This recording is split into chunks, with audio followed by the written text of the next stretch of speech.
حضرت عبداللہ بن مسعود رضی اللہ تعالیٰ عنہ سے روایت ہے، کہتے ہیں میں نے رسول اللہ صلی اللہ علیہ وسلم سے پوچھا، اللہ کے رسول، اللہ تعالیٰ کے نزدیک سب سے زیادہ پسندیدہ عمل کون سا ہے؟ اور ایک روایت میں یہ ہے کہ کون سا عمل اور کام سب سے بہتر ہے؟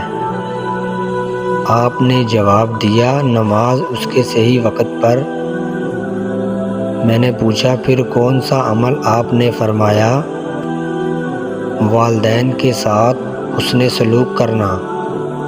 پھر میں نے پوچھا اس کے بعد کون سا عمل؟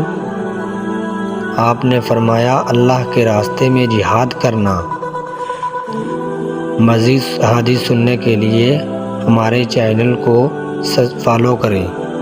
وہ رب العالمین ہے، وہ ملکوں کا مالک ہے۔ تبارک الذی بیدہ الملک وہو علی کل شیء قدیر۔ کیا ہے جو اس کے خزانے میں نہیں ہے؟ کیا ہے وہ جو دے نہیں سکتا؟ مانگ اپنے رب سے اور اللہ سے دوستی لگاؤ۔ اور کتنا آسان ہے ساری زندگی کے گناہ کر کے اور ایک دفعہ کہہ دو یا اللہ توبہ۔ 80 سال کے گناہوں کو دھونے کے لیے اللہ کہتا ہے آنسو کا ایک قطرہ جو تیری آنکھ میں ہی رہے باہر نہ نکلے، اتنے دے دے میں تیری 80 سال کے گناہوں کو دھو دوں گا۔ حضور فرماتے ہیں قیامت کے دن رب اعلان کرے گا، اللہ فرمائے گا وہ کہاں ہیں جو دنیا میں میری رضا کے لیے آپس میں پیار کرتے تھے؟ اللہ کیا ملنے والا ہے؟ اللہ فرمائے گا آج میرے عرش کے سائے کے علاوہ کوئی سایہ نہیں ہے۔ جو دنیا میں میری رضا کے لیے آپس میں پیار کرتے تھے انہیں آج میں اپنے عرش کا سایہ عطا کروں گا۔ سبحان اللہ۔